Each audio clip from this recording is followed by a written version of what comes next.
انت لما جبتينا هنا شارع العتاولة قلت ان الخير كله هنا عادي يعني. انت كنت بره بتسلفي الناس بالفايز، وادينا بنسلفهم هنا بالفايز برضه. بس الفرق هنا ما يعرفوش ان الفلوس دي فلوسك ولا الشغل ده كله بتاعك، وانا مجرد باترينا. ايه الخير بقى اللي موجود هنا ومش موجود في منطقتنا؟ اولا انا جبتكم هنا عشان الحيطان ليها ودان، ما حبيتش حد يسمع اللي احنا هنقوله ده. ما كانش يهمني الكام ملطوش اللي كنا بناخدهم من الكام بيت ولا كام دكان اللي كنا بناخدهم بالفايز، لا، انا ببص لفوق قوي. امال الخير يبقى ايه؟ كنز. قديمة قوي الكلمة دي، امال عايزني اقول ايه؟ خلينا نسموه بركة سترة. بكرهها، اوعى تجيب لي سيرتها. سامع ولا لا؟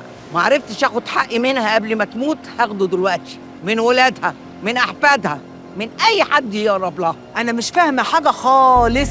انا وسترة كنا كده، كان يفرقنا الموت بس.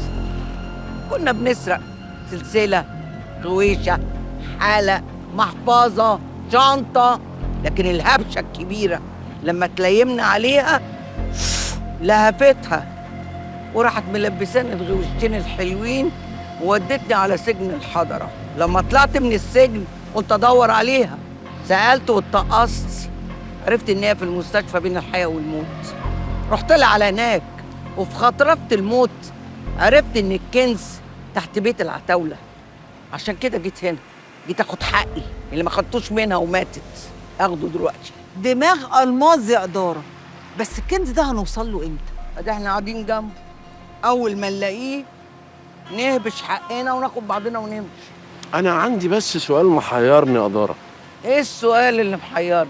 أنت مين يخوفك أكتر؟ نصار ولا خضر؟ السؤال ده حلو يا واد، جبته منين؟ من على جوجل.